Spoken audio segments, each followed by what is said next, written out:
ایک دن میرے نبی کریم صلی اللہ علیہ وسلم نے صحابہ کرام سے پوچھا، بتاؤ مجھے دنیا میں سب سے بہترین عورت کون سی ہوتی ہے؟ لوگوں کا اپنا اپنا خیال اور رویہ ہوتا ہے۔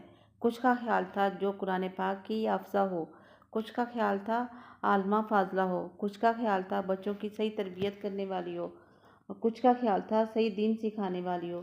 سب اپنے اپنے انداز میں بات کر رہے تھے، لیکن حضور نے فرمایا، تم نہیں میری مراد کو پہنچی۔ حضرت مولا علی شیر خدا فرماتے ہیں، میں پیچھے بیٹھا تھا، ذرا میں نے گردن جھکائی اور چھپکے نہ، ویسے بھی قد مبارک چھوٹا تھا حضرت علی کا۔ کہتے ہیں میں نکل گیا، حضرت فاطمہ کا حجرہ مبارک ساتھ ہی تھا۔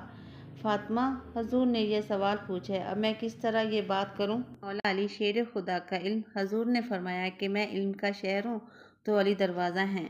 حضرت علی بھی کس سے مسئلہ پوچھنے جانے لگے ہیں، تو بتاؤ نا سیدہ فاطمہ کا علم کتنا شاندار ہوگا، ان کے علم کا کیا مرتبہ اور مقام ہے کہ حضرت فاطمہ سے